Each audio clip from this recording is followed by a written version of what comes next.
कार्यक्रम में उपस्थित मध्य प्रदेश के गवर्नर श्री मंगूभाई पटेल, मुख्यमंत्री भाई मोहन यादव जी, जगत गुरु पूज्य रामभद्राचार्य जी, बागेश्वर धाम के पीठाधीश्वर श्री धरेंद्र शास्त्री जी, दीदी मां साध्वी ऋतंबरा जी, स्वामी चिदानंद सरस्वती जी, महंत श्री बालक योगेश्वर दास जी, इसी क्षेत्र के सांसद विष्णुदेव शर्मा जी, अन्य महानुभाव और प्यारे भाई और बहनों, बहुत ही कम दिनों में मुझे दूसरी बार वीरों की इस धरती बुंदेलखंड आने का सौभाग्य मिला है। और इस बार तो बालाजी का बुलावा आया है।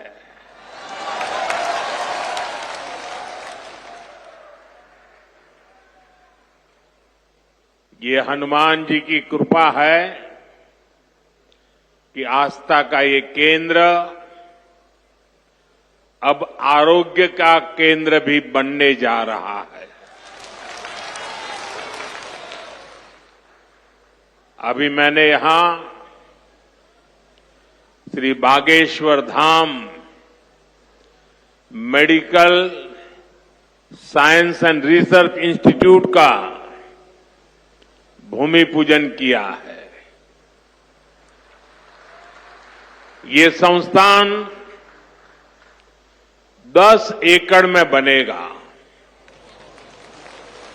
पहले चरण में ही इसमें 100 बेड्स की सुविधा तैयार होगी। मैं इस पुनीत कार्य के लिए श्री धीरेन्द्र शास्त्री जी का अभिनंदन करता हूं और बुंदेलखंड के लोगों को बहुत बहुत बधाई देता हूं। साथियों, आजकल हम देखते हैं कि नेताओं का एक वर्ग ऐसा है जो धर्म का मखौल उड़ाता है, उपहास उड़ाता है, लोगों को तोड़ने में जुटा है। और बहुत बार विदेशी ताकतें भी इन लोगों का साथ देकर देश और धर्म को कमजोर करने की कोशिश करती दिखती है। हिंदू आस्था से नफरत करने वाले ये लोग सदियों से किसी न किसी भेष में रहते रहे हैं। गुलामी की मानसिकता से घिरे हुए लोग हमारे मत, मान्यताओं और मंदिरों पर, हमारे संत, संस्कृति और सिद्धांतों पर हमला करते रहते हैं। ये लोग हमारे पर्व, परंपराओं और प्रथाओं को गाली देते हैं। जो धर्म, जो संस्कृति स्वभाव से ही प्रगतिशील है, उस पर ये कीचड़ उछालने की हिम्मत दिखाते हैं। हमारे समाज को बांटना, उसकी एकता को तोड़ना ही इनका एजेंडा है। इस माहौल में मेरे छोटे भाई धीरेन्द्र शास्त्री जी काफी समय से देश में एकता के मंत्र को लेकर लोगों को जागरूक करते रह रहे हैं। अब उन्होंने समाज और मानवता के हित में एक और संकल्प लिया है। इस कैंसर संस्थान के निर्माण की ठानी है। यानी अब यहां बागेश्वर धाम में भजन, भोजन और निरोगी जीवन तीनों का आशीर्वाद मिलेगा। साथियों, हमारे मंदिर, हमारे मठ, हमारे धाम ये एक और पूजन और साधना के केंद्र रहे हैं, तो दूसरी ओर विज्ञान और सामाजिक चिंतन के भी, सामाजिक चेतना के भी केंद्र रहे हैं। हमारे ऋषियों ने ही हमें आयुर्वेद का विज्ञान दिया। हमारे ऋषियों ने ही हमें योग का वो विज्ञान दिया जिसका परचम आज पूरी दुनिया में लहरा रहा है।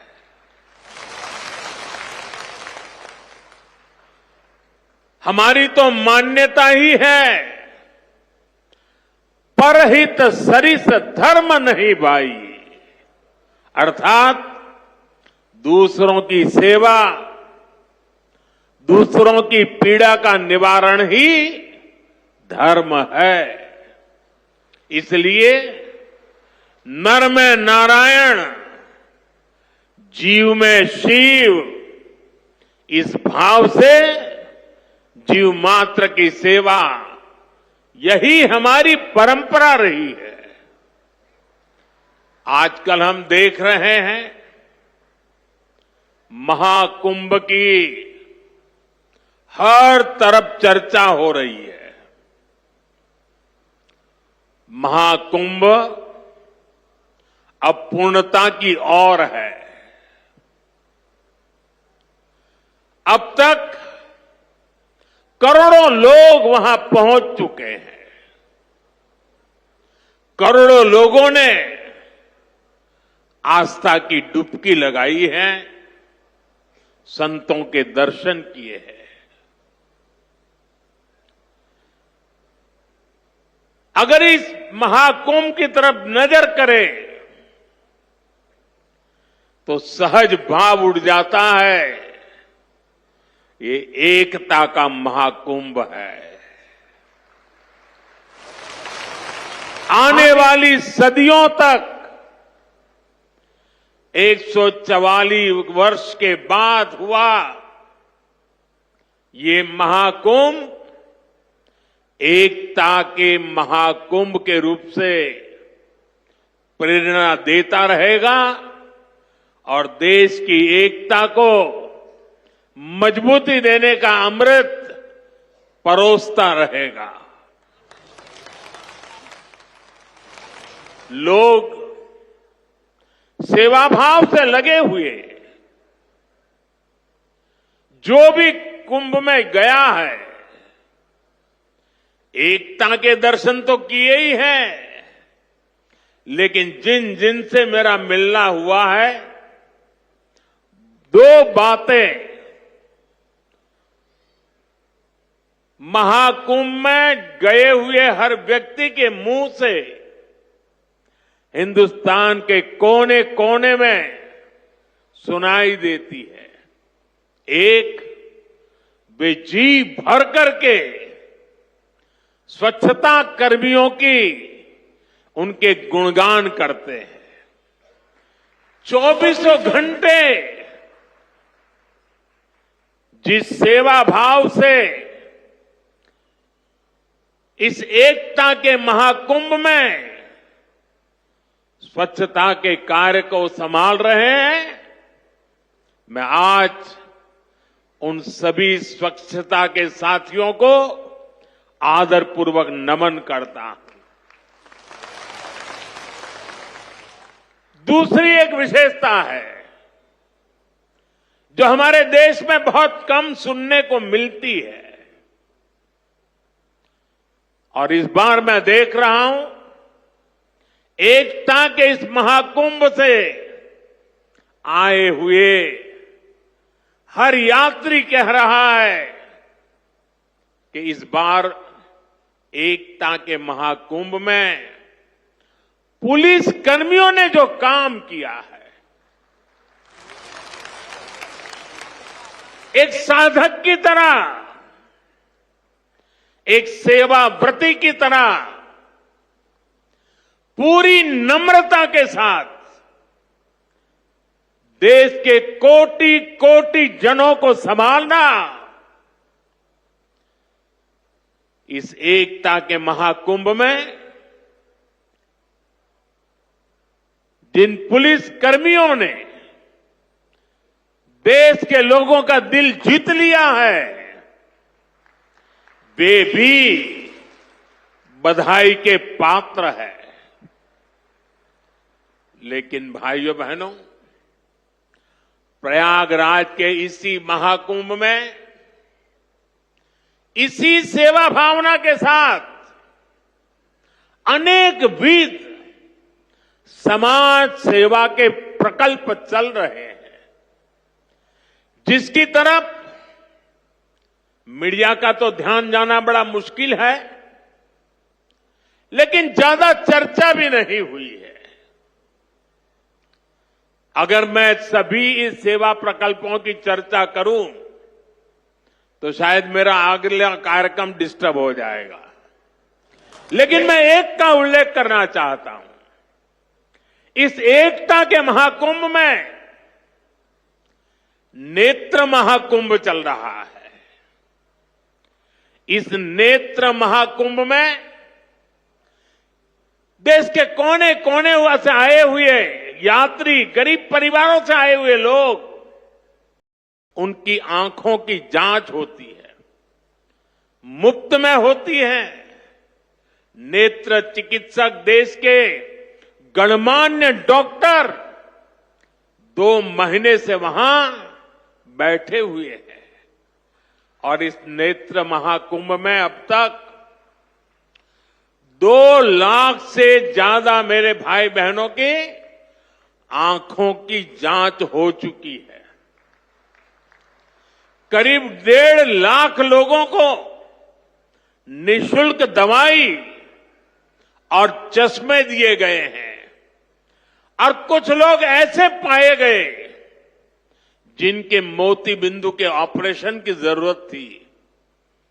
तो इस नेत्र महाकुंभ से चित्रकूट और अगल बगल के स्थानों पर, जहां पर अच्छी नेत्र चिकित्सा की अस्पतालें थी, करीब 16,000 मोतियाबिंद के ऑपरेशन के लिए उन अस्पतालों में भेज करके एक भी पैसे का खर्च बिना उन सबके मोतियाबिंद के ऑपरेशन किए गए हैं। ऐसे कितने ही अनुष्ठान इस एकता के महाकुंभ में चल रहे हैं। भाइयों बहनों, ये सब कौन कर रहा है? हमारे साधु संतों के मार्गदर्शन में हजारों डॉक्टर्स, हजारों स्वयंसेवक स्वतः स्फूर्त भाव से, समर्पित भाव से, सेवा भाव से इसमें लगे हुए हैं। जो लोग एकता के इस महाकुंभ में जा रहे हैं, वो इन प्रयासों की सराहना कर रहे हैं। भाइयों बहनों, ऐसे ही भारत में कितने ही बड़े बड़े अस्पताल भी हमारी धार्मिक संस्थाओं द्वारा चलाए जा रहे हैं। धार्मिक ट्रस्ट के द्वारा हेल्थ और साइंस से जुड़े कितने ही रिसर्च इंस्टीट्यूट्स चलाए जा रहे हैं। करोड़ों गरीबों का इलाज और सेवा इन संस्थानों में होती है। मेरी दीदी मां यहां बैठी है। अनाथ बालिकाओं के लिए जिस प्रकार से समर्पण भाव से वो सेवा करती है, अपना जीवन बेटियों के लिए उन्होंने समर्पित कर दिया। साथियों, यहीं पास में हमारे बुंदेलखंड का चित्रकूट, प्रभु राम से जुड़ा ये पवित्र तीर्थ खुद दिव्यांगों और मरीजों की सेवा का कितना बड़ा केंद्र है। मुझे खुशी है इस गौरवशाली परंपरा में बागेश्वर धाम के रूप में एक और नया अध्याय जुड़ने जा रहा है। अब बागेश्वर धाम में आरोग्य का आशीर्वाद भी मिलेगा। मुझे बताया गया है यहां 2 दिन बाद महाशिवरात्रि के दिन 251 बेटियों के सामूहिक विवाह महोत्सव का भी आयोजन होगा। मैं इस पुण्य कार्य के लिए भी बागेश्वर धाम की सराहना करता हूं। मैं सभी नवविवाहिता दंपतियों को, मेरी बेटियों को सुंदर और सुखी जीवन के लिए अग्रिम बधाई देता हूं, हृदय से आशीर्वाद देता हूं। साथियों, हमारे शास्त्रों में कहा गया है, शरीर माध्यम खलु धर्म साधनम, अर्थात हमारा शरीर, हमारा स्वास्थ्य ही हमारे धर्म, हमारे सुख और हमारी सफलता का सबसे बड़ा साधन है। इसलिए जब देश ने मुझे सेवा का अवसर दिया तो मैंने सबका साथ सबका विकास के मंत्र को सरकार का संकल्प बनाया और सबका साथ सबका विकास के इस संकल्प का भी एक बड़ा आधार है सबका इलाज, सबको आरोग्य। इस विजन को पूरा करने के लिए हम अलग अलग स्तर पर फोकस कर रहे हैं। हमारा फोकस है बीमारी से बचाव पर। आप मुझे बताइए, यहां स्वच्छ भारत अभियान के तहत टॉयलेट, शौचालय हर गांव में बने हैं कि नहीं बने हैं? इससे आपकी मदद हुई कि नहीं हुई? आपको पता है, शौचालय बनने से एक और फायदा हुआ है। शौचालय बने हैं तो गंदगी से होने वाली बीमारियां भी कम हुई है। एक स्टडी कहती है, जिन घरों में शौचालय बने हैं वहां हजारों रुपये बीमारी पर खर्च होने से बचे हैं। साथियों, 2014 में हमारी सरकार आने से पहले हालात ये थी कि देश में गरीब जितना बीमारी से नहीं डरता था, उससे ज्यादा डर उसे इलाज के खर्च से लगता था। अगर परिवार में कोई एक व्यक्ति भी गंभीर बीमारी का शिकार हो जाए तो पूरा परिवार संकट में आ जाता था। मैं भी आप सबकी तरह गरीब परिवार से निकला हूं। मैंने भी इन तकलीफों को देखा है और इसलिए मैंने संकल्प किया है, मैं इलाज का खर्च कम करूंगा और आपकी जेब में ज्यादा से ज्यादा पैसे बचाऊंगा। मैं आपको बार बार हमारी सरकार की कुछ योजना, कल्याणकारी योजनाओं की जानकारी देता रहता हूं ताकि एक भी जरूरतमंद योजनाओं से छूटे नहीं। इसलिए मैं कई जरूरी बातें आज फिर यहां दोहरा रहा हूं और मैं आशा करता हूं आप इसे याद भी रखेंगे और अपने परिचितों को जरा बताएंगे भी। बताएंगे ना? पक्का बताएंगे? ये भी सेवा का ही काम है। इलाज के खर्च का बोझ कम होना चाहिए कि नहीं होना चाहिए?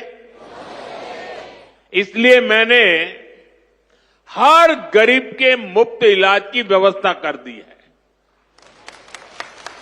5 लाख तक का इलाज बिना किसी खर्च के।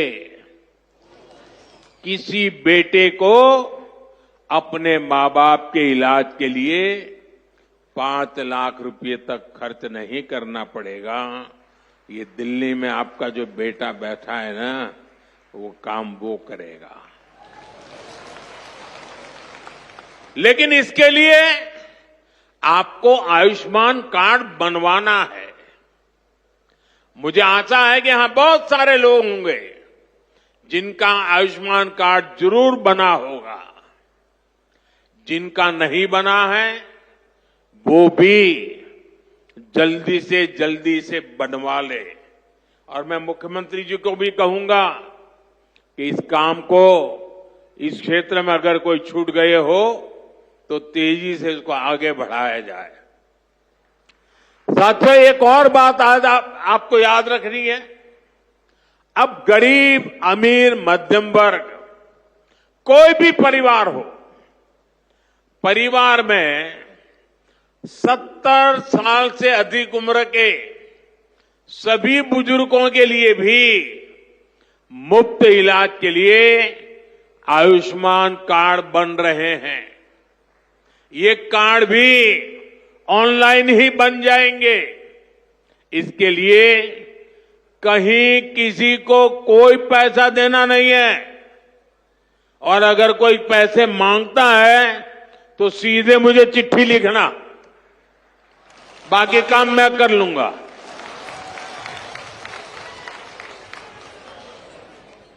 अगर कोई पैसा मांगता है तो क्या करेंगे आप? लिखेंगे? मैं इन संत महात्माओं को भी कहता हूं कि आप भी जरा आयुष्मान कार्ड का प्रबंध कर दीजिए ताकि आपको कभी बीमारी में मुझे सेवा करने का मौका मिले। आपको तो बीमारी आने वाली नहीं है, लेकिन अगर कहीं आ जाए तो। भाइयों बहनों, कई बार इलाज के लिए अस्पताल में भर्ती होने की जरूरत नहीं पड़ती है। डॉक्टर की लिखी दवाई घर पर ही खानी पड़ती है। ऐसे में मेडिकल स्टोर से सस्ती दवाई मिले, मैंने इसका भी इंतजाम किया है। इस खर्च को कम करने के लिए देश में 14,000 से ज्यादा जन औषधि केंद्र खोले गए हैं। और ये जन औषधि केंद्र ऐसे हैं कि जो दवाई बाजार में 100 रुपये में मिलती है, जन औषधि केंद्र में वही दवाई सिर्फ 15, 20, 25 रुपये में मिल जाती है। अब आपका पैसा बचेगा कि नहीं बचेगा? तो आपको जन औषधि केंद्र से दवाई लेनी चाहिए कि नहीं लेनी चाहिए? दूसरी एक बात मैं करना चाहता हूं। आजकल बहुत बार खबरें आती हैं, गांव-गांव किडनी की भी बीमारी काफी फैल रही है। अब किडनी की बीमारी जब बढ़ जाती है तो लगातार डायलिसिस करानी पड़ती है, नियमित रूप से करानी पड़ती है, दूर दूर जाना पड़ता है, खर्चा बहुत लगता है। आपकी ये मुसीबत कम हो, इसलिए हमने देश के 700 से ज्यादा जिलों में 1,500 से ज्यादा डायलिसिस सेंटर खोले हैं। यहां मुफ्त डायलिसिस की सुविधा भी उपलब्ध है। सरकार की इन सब योजनाओं की जानकारी आपको भी होनी चाहिए और आपको अपने परिचितों में भी सबको बताना चाहिए। तो मेरा इतना काम करोगे? जरा सब हाथ ऊपर करके बताइए, करोगे? आपको पुण्य मिलेगा। ये सेवा का काम है। साथियों, बागेश्वर धाम में कैंसर मरीजों के लिए इतना बड़ा अस्पताल खुलने जा रहा है, क्योंकि कैंसर अब हर जगह बड़ी परेशानी बन रहा है। इसलिए आज सरकार, समाज, संत सब कैंसर के खिलाफ लड़ाई में मिलकर प्रयास कर रहे हैं। भाइयों बहनों, मुझे पता है गांव में अगर किसी को कैंसर हो जाए तो उससे लड़ना कितना मुश्किल होता है। पहले तो बहुत दिनों तक पता ही नहीं चलता कि कैंसर हुआ है। बुखार और दर्द की घरेलू दवाएं ही आमतौर पर लोग लेते रहते हैं, और कुछ लोग तो पूजा जाप में चले जाते हैं, किसी तांत्रिकों के हाथ में फंस जाते हैं। जब तकलीफ बहुत बढ़ जाती है या गांठ दिखने लगती है, तब जाकर बाहर दिखाते हैं, तब पता चलता है कि कैंसर हुआ है। और कैंसर का नाम सुनते ही पूरे घर में मातम छा जाता है, सब कोई घबरा जाता है, सारे सपने चूर चूर हो जाते हैं, और ये भी समझ नहीं आता कि कहां जाना है, कहां इलाज कराना है। ज्यादातर लोगों को दिल्ली मुंबई का ही पता होता है। इसलिए हमारी सरकार इन सब तकलीफों के समाधान में लगी है। इस साल जो बजट आया है उसमें भी कैंसर से लड़ने के लिए कई सारी घोषणाएं की गई है, और मोदी ने तय किया है कि कैंसर की दवाओं को और सस्ता किया जाएगा। अगले 3 साल में देश के हर जिले में कैंसर डे केयर सेंटर खोले जाएंगे। डे केयर सेंटर में जांच भी होगी और आराम करने की सुविधा भी होगी। आपके पड़ोस में ही जो जिला अस्पताल है, चिकित्सा केंद्र हैं, वहां कैंसर क्लिनिक भी खोले जा रहे हैं। लेकिन भाइयों बहनों, आपको मेरी एक बात अच्छी लगे या बुरी लगे, लेकिन इसको कुछ करना ही पड़ेगा। याद रखना और जीवन में लागू करना। कैंसर से सुरक्षा के लिए आपको भी सावधान और जागरूक होना पड़ेगा। सबसे पहली सावधानी ये है कि समय से कैंसर की पड़ताल, क्योंकि एक बार कैंसर फैल गया तो उसे हराना उतना ही मुश्किल हो जाता है। इसलिए हम 30 साल से ज्यादा उम्र के सभी लोगों की जांच के लिए एक अभियान चला रहे हैं। आप सबको इस अभियान का फायदा उठाना चाहिए, हिस्सा बनना चाहिए। लापरवाही नहीं करनी है। थोड़ी सी भी जो शंका हो तो कैंसर की तुरंत जांच करवानी है। एक और बात, कैंसर को लेकर सही जानकारी भी बहुत जरूरी है। ये कैंसर किसी को छूने से नहीं होता है। ये छुआछूत की बीमारी नहीं है। ये छूने से नहीं फैलती है। कैंसर का खतरा बीड़ी, सिगरेट, गुटखा, तंबाकू और मसाले से बढ़ता है। ये माताएं बहनें ज्यादा खुश हो रही है मेरी बात सुन के। इसलिए कैंसर फैलाने वाले इस सब नशे से आपको तो दूर रहना ही है, औरों को भी उससे दूर रखना है। अपने शरीर और स्वास्थ्य का ख्याल रखना है। और मैं आशा करता हूं, अगर हम सावधानी रखेंगे तो बालेश्वर धाम के कैंसर अस्पताल पर बोझ नहीं बनेंगे। यहां आने की जरूरत नहीं पड़ेगी। तो सावधानियां रखोगे ना? लापरवाही तो नहीं करोगे ना? साथियों, मोदी आपका सेवक बनकर आपकी सेवा में जुटा है। मैं पिछली बार जब छतरपुर आया था तो यहां मैंने हजारों करोड़ रुपए की योजनाओं का लोकार्पण और शिलान्यास किया था और अभी मुख्यमंत्री जी ने इसका वर्णन भी किया।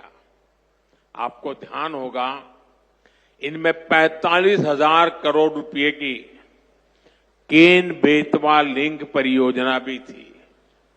ये परियोजना कितने दशकों से लटकी हुई थी। कितनी सरकारें आई चली गई। हर पार्टी के नेता भी बुंदेलखंड आते थे, लेकिन यहां पानी की किल्लत बढ़ती ही चली गई। आप मुझे बताइए, पिछली किसी सरकार ने अपना वादा पूरा किया क्या? ये काम भी तब शुरू हुआ जब आपने मोदी को आशीर्वाद दिया। पीने का पानी और उसका संकट दूर करने के लिए भी तेजी से काम हो रहा है। जल जीवन मिशन यानी हर घर जल परियोजना के तहत बुंदेलखंड के गांव-गांव में पाइप से पानी पहुंचाया जा रहा है। गांव में पानी पहुंचे, हमारे किसान भाई बहनों की तकलीफ दूर हो, उनकी आय बढ़े। हम इसके लिए दिन रात मेहनत कर रहे हैं। भाइयों बहनों, बुंदेलखंड समृद्ध बने, इसके लिए जरूरी है कि हमारी माताएं बहनें भी उतनी ही सशक्त बने। इसके लिए हमने लखपति दीदी और ड्रोन दीदी जैसी योजनाएं शुरू की है। हम 3 करोड़ बहनों को लखपति दीदी बनाने का लक्ष्य लेकर चल रहे हैं। बहनों को ड्रोन उड़ाने की ट्रेनिंग भी दी जा रही है।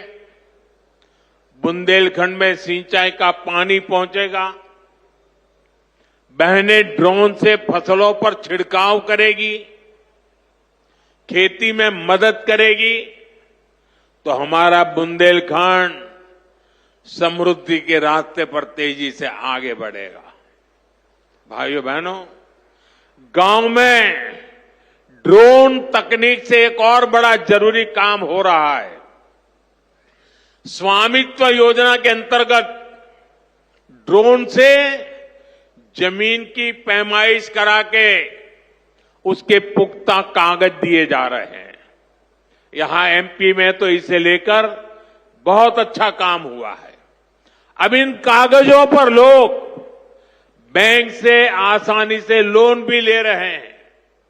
ये लोन रोजगार धंधे में काम आ रहा है, लोगों की आय बढ़ रही है। साथियों, बुंदेलखंड की इस महान धरती को विकास की नई ऊंचाई पर पहुंचाने के लिए डबल इंजन की सरकार दिन रात मेहनत कर रही है।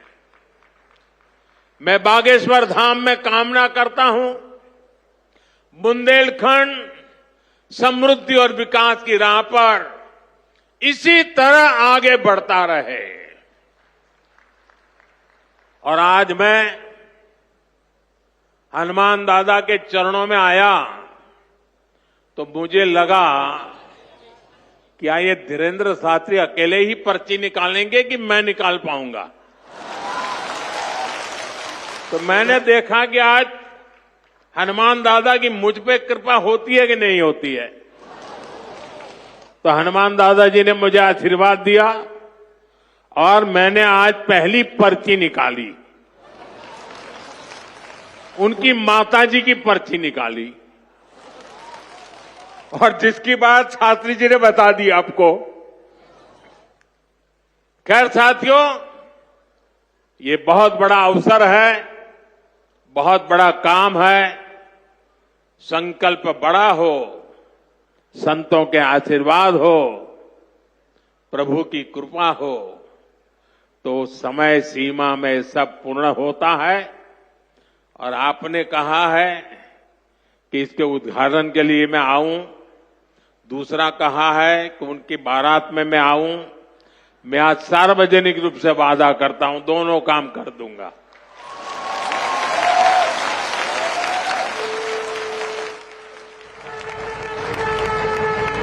आप सभी को एक बार फिर मेरी बहुत बहुत शुभकामनाएं, बहुत बहुत धन्यवाद। हर हर महादेव।